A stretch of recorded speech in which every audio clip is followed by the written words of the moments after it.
Hoofstuk 35. Verlossing vir die Jode. Na baie onvermydelike vertragings was Paulus uiteindelik in Korinthe, die toneel van soveel angsvallige arbeid in die verlede, en 'n tyd lank die voorwerp van groot besorgdheid. Hy het gevind dat talle van die eerste gelowiges hom nog met toegeneentheid beskou het, as die een wat die lig van die evangelie die eerste keer na hulle gebring het.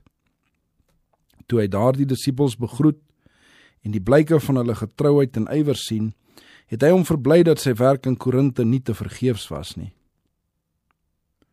Die gelowiges in Korinthe, wat in een stadium geneig was om hulle hoë roeping in Christus uit die oog te verloor, het Christelike karaktervastheid ontwikkel.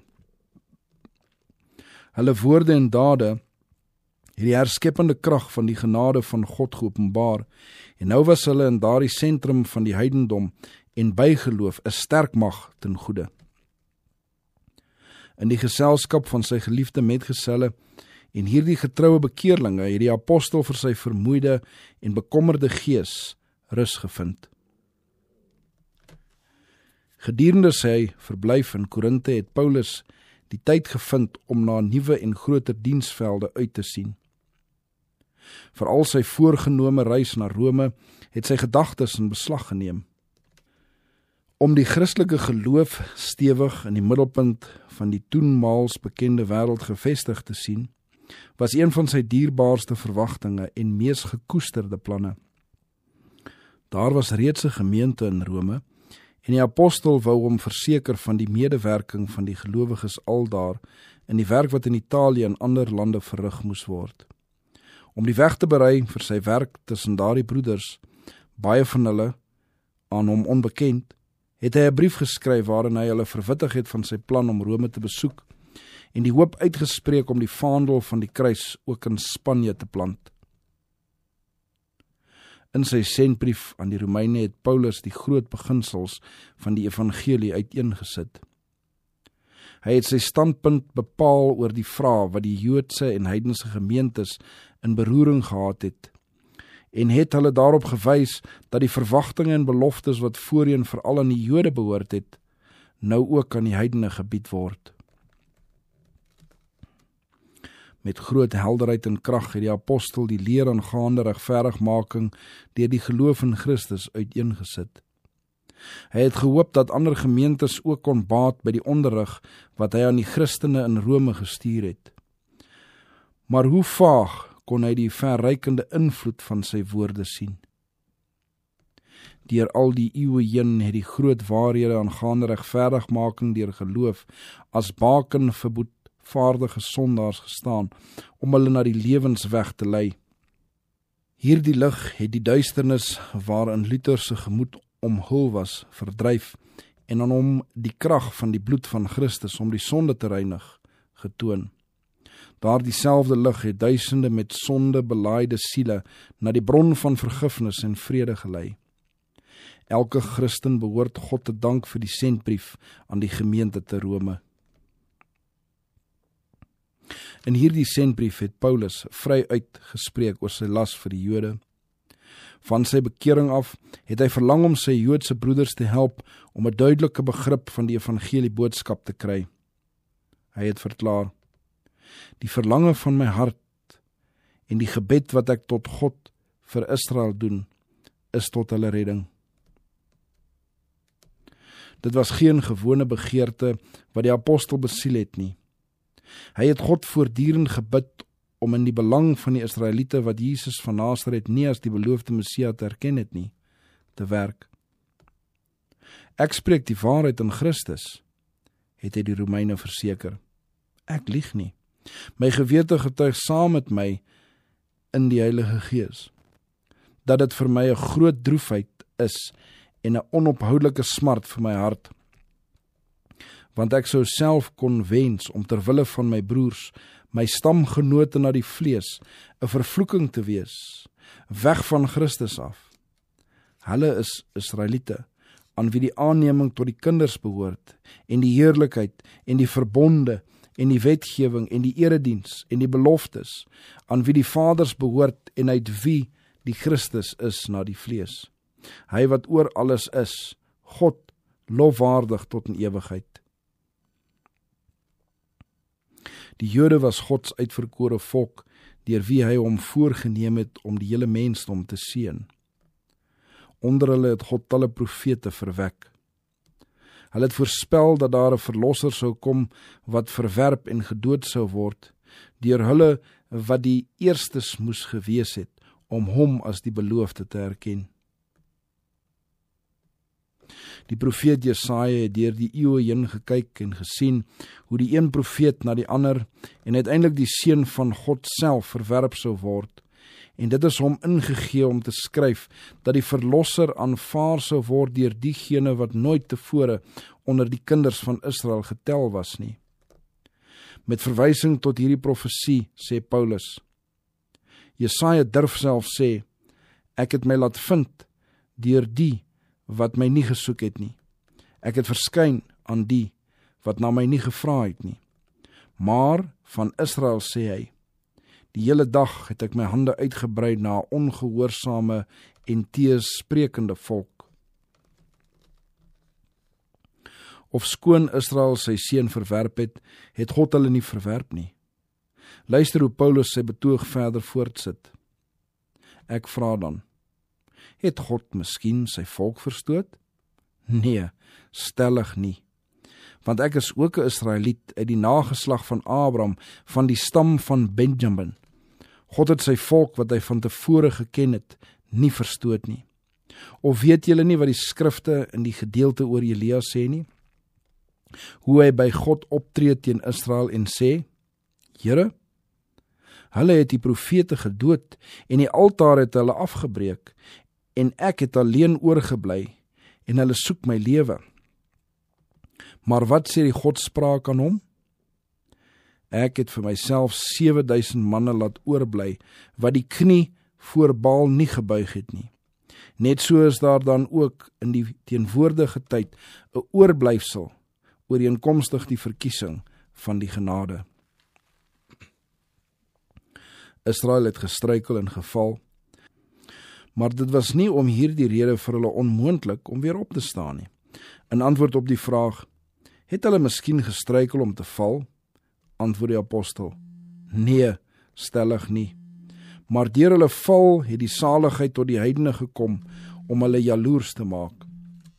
En as hulle val die rykdom van die wêreld is en hulle tekort die rykdom van die heidene, hoeveel te meer sal hulle volheid dit nie wees nie. Want aan julle heidene sê ek, vir sover as ek 'n apostel van die heidene is, verheerlik ek my bediening. As ek tog maar net my eie volk jaloers kan maak en sommige uit hulle kan red. Want as hulle verwerping die versoening van die wêreld is, wat sal hulle aanneming anders wees as lewe uit die dode? Dit was die bedoeling van God dat sy genade sowel onder die heidene as onder die Israeliete geopenbaar moes word. Dit is duidelik in die Ou Testamentiese profesieë omskryf. Die apostel gebruik sommige van hierdie profesieë in sy betoog.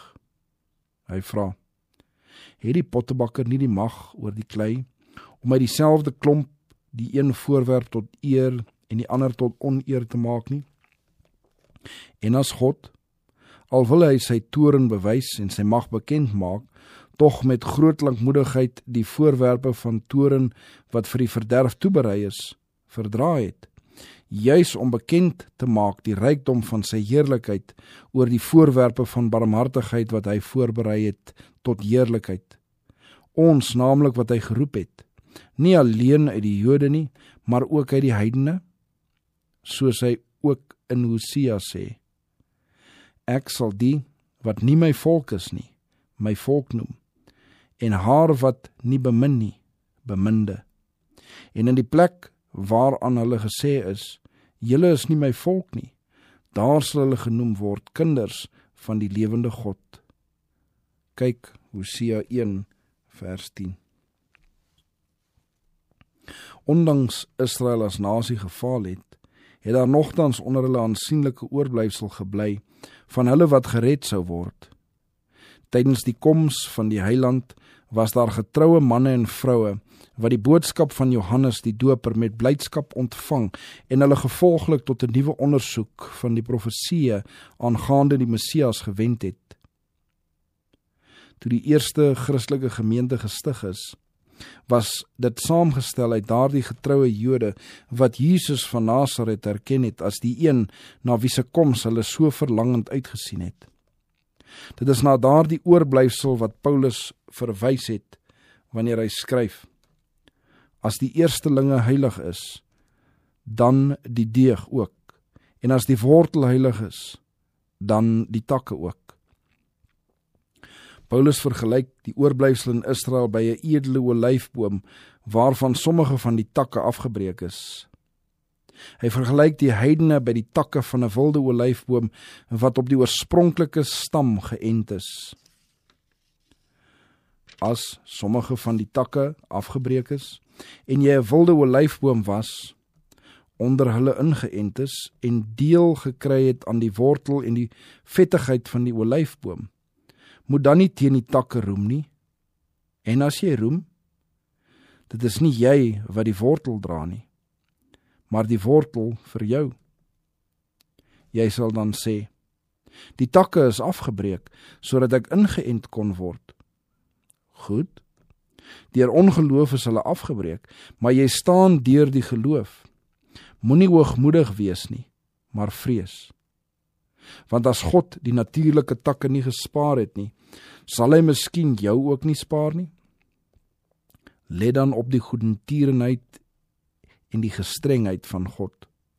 Gestrengheid oor die wat geval het, maar goedertierenheid oor jou as jy in die goedertierenheid bly, anders sal jy ook afgekap word.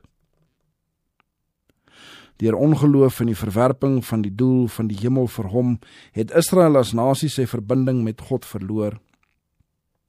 Maar die takke wat van die oorspronklike stam afgebreek was, kon God weer met die ware stam van Israel, die oorblyfsel wat aan die God van hulle vaders getrou gebly het, herenig. Aangaande die takke wat afgebreek is, verklaar die apostel, ook hulle sal, as hulle nie in die ongeloof bly nie, ingeënt word, want God is magtig om hulle weer in te ent. Hy skryf aan die heidene, as jy afgekap is van die olyfboom wat van nature wild was, en teen die natuur op die mak olyfboom ingeënt kan word, hoeveel te meer kan hulle dan, wat dit van nature is, op hulle eie olyfbome ingeënt word.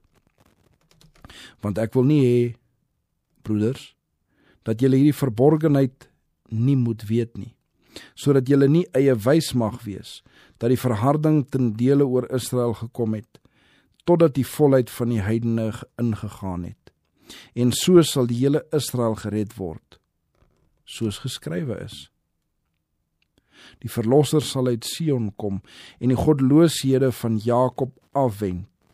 En dit is van my kant die verbond met hulle, as ek hulle sondes wegneem. Wat die evangelie betref, is hulle wel vyande ter wille van julle, maar wat die uitverkiesing betref, bemindes ter wille van die vaders. Want die genadegawes en roeping van God is onberoulik, want soos julle ook vroeër aan God ongehoorsaam was, maar nou barmhartigheid ontvang het deur hulle ongehoorsaamheid, so het hulle ook nou ongehoorsaamheid geword deur die barmhartigheid aan julle, sodat hulle ook barmhartigheid kan ontvang. Want God het hulle almal in die ongehoorsaamheid ingesluit, om vir almal barmhartigheid te kan gee. O, die diepte van die rykdom en wysheid en kennis van God. Hoe ondeurgrondelik is sy oordeele en onnaspeurlik sy weë. Want wie het die gedagtes van die Here geken, of wie was sy raadsman gewees? Of wie het eers iets aan hom gegee, dat het hom vergeld moet word? Want uit hom en deur hom en tot hom is alle dinge. Syne is die heerlikheid tot in ewigheid.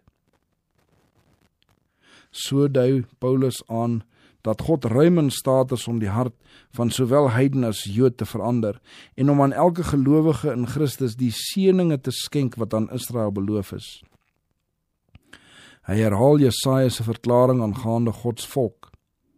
Al is die getal van die kinders van Israel soos die sand van die see, net die oorblyfsel sal gered word.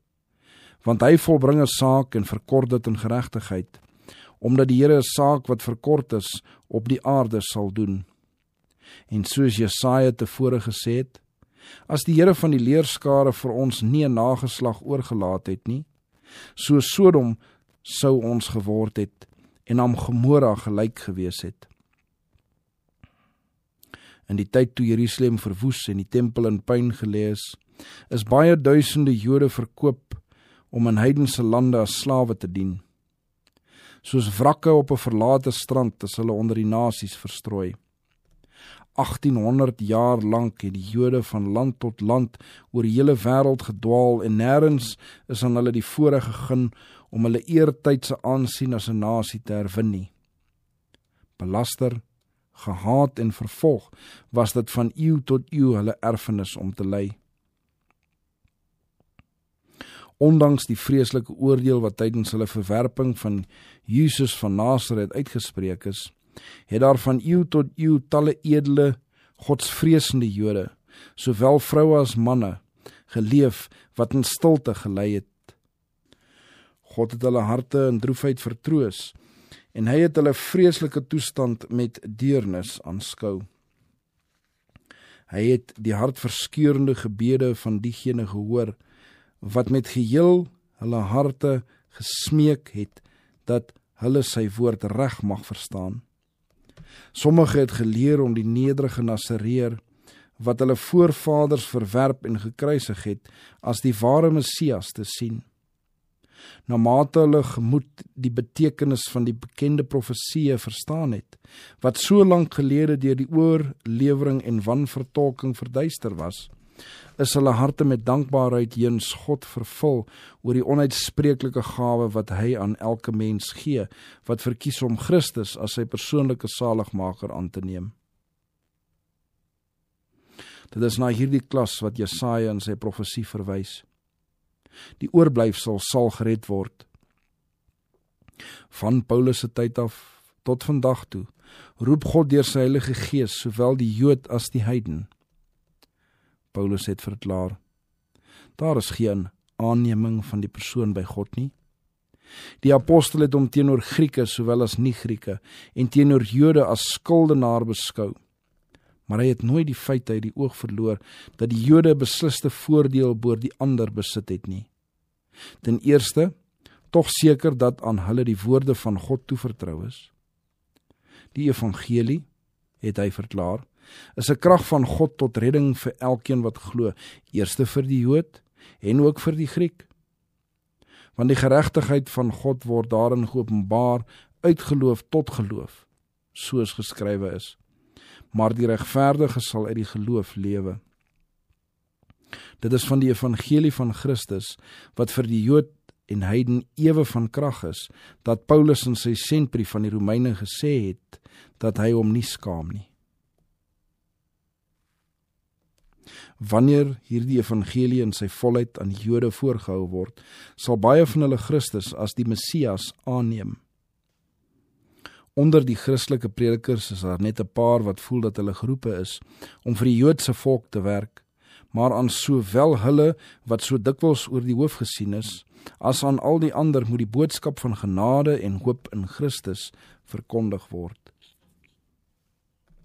By die afsluiting van die evangelieverkondiging, wanneer daar 'n spesiale werk gedoen sal word vir klasse van mense wat tot nog toe verwaarloos is, verwag God dat sy boodskappers, veral in die Joodse volk, wat hulle in alle dele van die wêreld sal aantref, moet belangstel. Wanneer die geskrifte van die Ou Testament tesame met die van die Nuwe Testament gebruik word om die ewige planne van Jehova te verduidelik, sal dit vir talle Jode soos die aanbreek van 'n nuwe skepping wees, die opwekking van die siel. wanneer hulle die Christus van die evangeliebediening op die bladsye van die Ou Testamentiese skrifte uitgebeeld sien en besef hoe duidelik die Nuwe Testament die Ou Testament vertolk, sal hulle sluimerende vermoëns ontwaak en dan sal hulle Christus as die verlosser van die wêreld erken. Talle sal Christus deur die geloof as hulle heiland aanneem. Vir hulle sal die woorde in vervulling kom. Almal wat hom aangeneem het, aan hulle het hy mag gegee om kinders van God te word, aan hulle wat in sy naam glo. Johannes 1 vers 12. Daar is sommige onder die Jode wat so Saulus van Tarsus magtig in die skrifte is, en hulle sal die onveranderlikheid van die wet van God met wonderbare krag verkondig. Die God van Israel sal dit in ons tyd teweegbring. Sy arm is nie te kort om te verlos nie. Indien sy dienaars in geloof vir diegene werk wat lank verwaarloos en verag is, sal sy verlossing geopenbaar word. Daarom, so sê die Here tot die huis van Jakob, hy wat Abraham verlos het. Jakob sal nou nie meer beskaamd staan nie, en nou sal sy aangesig nie meer bleek word nie, want as sy kinders die werk van my hande in sy midde sien, sal hulle my naam heilig. Ja, hulle sal die heilige van Jakob heilig en vir die God van Israel met ontzag vervul wees. En hulle wat dwaalende van gees is, sal insig verkry, en die murmureerders sal lering aanneem. Jesaja 9